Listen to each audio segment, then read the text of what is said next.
뚜껑 열어서 그냥 내려놓는 거예요. 이렇게. 그렇죠? 여기다가. 그렇죠. 여기다가 이렇게.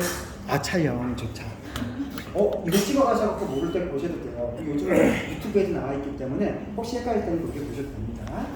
자, 그 다음에 여기 속에 보시면 이게 있을 거예요. 이게 템퍼라는 도구도 요 기구 중에서 가장 중요한 역할을 해줘요.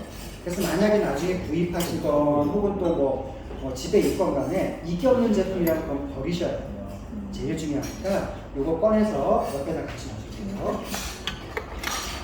자, 그 다음에 여기서 이제 커피를 담으면 되는데 베트남 커피는 특징이 싸게 드신다고 했잖아요. 그게 저렴한 싼 커피를 드시라는 게 아니라 비싼 고급 원두라도 요게 있으면 적은 양으로 드실 수가 있다는 얘기입니다. 그러니까 저 같은 경우는 커피를 진하게 마시는 편이고요. 보통 커피 마실 때 종이 드립을 많이 썼거든요. 한 잔 진하게 먹으려고 따져보니까 거의 밥 숟가락으로 3숟가락을 넣어야 되더라고요. 너무 나중에는 아까워서 물을 좀 많이 먹었더니 이건 커피가 점점 맛이 없어져요. 내려오는 시간이 갈수록 카페인이 너무 많이 떨어지니까 좋은 커피는 안 들어가는 거죠. 자, 여기서는 적게 들어갑니다. 어느 정도냐면요. 밑에 보시면 여기 턱이 있죠. 요만큼만 넣으시면 돼요. 진짜 조금 들어가죠? 이게 한 잔 들어가요. 네. 대신에 아메리카노처럼 반 양되는 게 아니라 에스프레소 한 잔이거든요. 자, 요건 저희가 넣어드릴 텐데, 가령 되게 사신다면 티스푼을 2스푼 정도면 됩니다. 요거 저희가 넣어드릴 텐데, 커피를 받으시면은요, 저희뿐만 아니라 한국에서도 꼭 해보실 일이 있어요. 무조건 향을 먼저 확인해 보세요. 자, 한국에서 마트 같은 데 가시면 커피 팔 때 대부분 이렇게 팩에 담긴 커피가 팔죠. 보시면 동그랗게 구멍이 있을 거예요. 그걸 눌렀을 때 커피 향이 나는데 이게 처음부터 끝까지 너무 탄향만 나온다면은 내려도 별로 맛은 없어요. 물론 탄향이 나와야겠죠. 로스팅 과정은 거치니까. 그래도요, 원두 자체의 고소한 향도 같이 나와야만 그게 나머지에 어우러져서 맛있는 커피를 만들 수가 있어요. 실제로 저희 커피도 한번 고른지 한번 보세요. 자, 근데 향을 맡아보시라니까 좋은데 특히 아버님들이 다 잡으세요. 한참을 녹여보십니다. 그래서 막 흔들어보고 그 다음에 향을 맡아보거든요. 밑에 구멍 있죠? 내려놓으려고 보니까 온 바닥에 커피가루가 쫙 깔려있는 거죠. 옆에서 어머님들 등짝을 또 이만 하거든요. 요즘 그러지 마시고요. 이렇게만 맡아보셔도 충분합니다. 자, 커피 부탁드릴게요.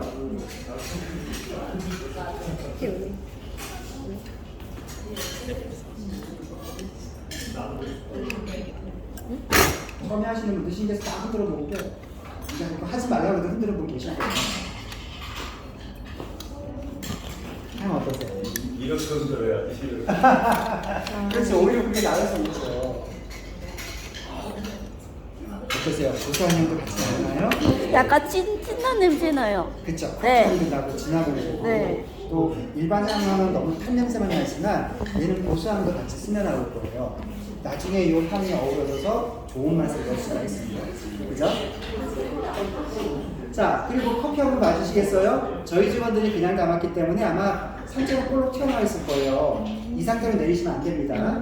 두꺼운 층에서는요, 물을 보면 빨리 늦게 내려오고요.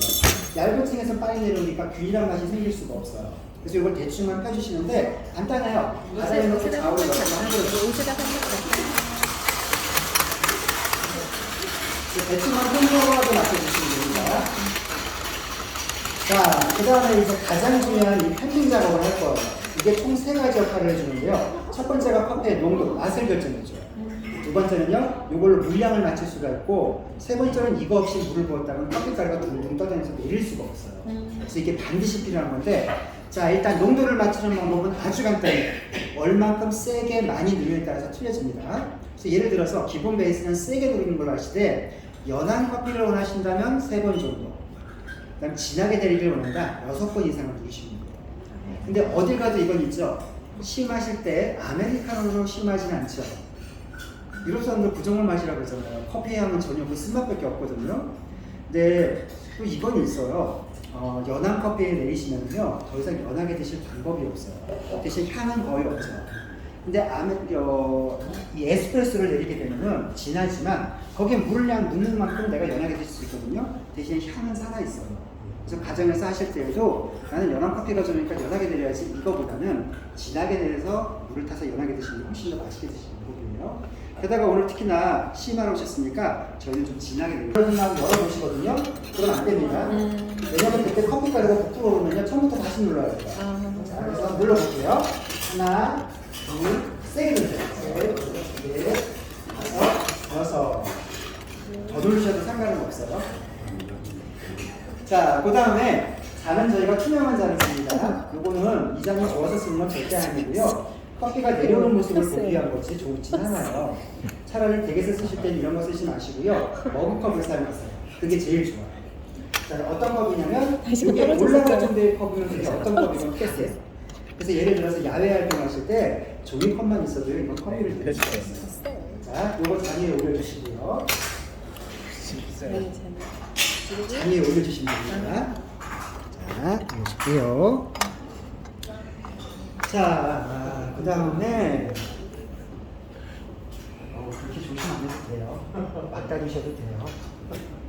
자, 그 다음에 이제 여기다 물을 부을 텐데 물량도 이걸 맞추세요. 어떻게 하냐면 우리 아까 잡았던 손잡이 있죠? 요걸 제외하고요. 위에 손잡이 요거 제외하고 나머지 기둥 부분에 반만큼만 물을 넣어요. 대략 요 정도면 충분합니다. 반만. 자, 요건 저에서 넣어드릴 텐데 도전해요. 우리 혹시 오신 분들 중에서 조상님들 중에 머슴이라든가 노비 있으신 분? 아이고 감사합니다.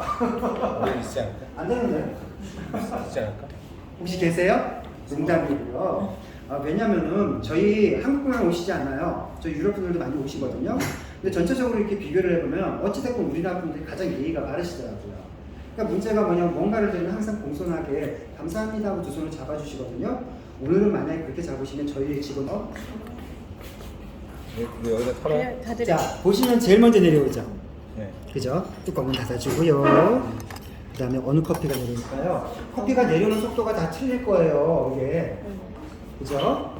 맨 마지막에 내려오죠? 그리고 맨 마지막에 내려오죠? 자, 근데 이 커피 또 나중에 내려오지 않겠죠? 뚜껑 닫아주시고요. 정말 안 내려오죠? 그죠? 그죠? 보기에도 진하죠? 간혹 저희가 한국에서 연락받는 게 뭐냐면 여기서 내렸던 커피는 너무 맛있었는데 한국에 가니까 왜 커피가 맛이 없어지냐고 하거든요. 그건 잘못 내려서 그럽니다. 커피 잘못이 아닙니다. 지금 저희가 같은 커피를 하나 그랬죠? 나중에 바꿔 드셔보세요. 단 한 잔도 같은 맛을 내는 커피가 없어요. 이게 내리는 사람이 틀리기 때문인데 자, 있습니다. 제보고 절보고 만약에 이 중에서 맛있는 커피를 골라 마시라고 그러면 저는 무조건 요 커피 내지는 요 커피를 먹어요. 맞아요. 잘 눌러진 커피는요, 잘 닫아졌죠? 물을 부어서 충분히 도는 시간이 필요한 만큼 촉촉해져서 드시고요. 그만큼 깊은 맛을 다 뽑아낼 수가 있어요. 그래서 가정에서 혹시 커피 내릴 때 맛이 좀 내가 오늘 기대한 맛이 아니다 할 때는 몇 번을 좀 세게 눌러주세요. 훨씬 맛이 좋아집니다. 그리고 이 커피를 더 맛있게 드시는 방법은요, 이거 어떤 커피인지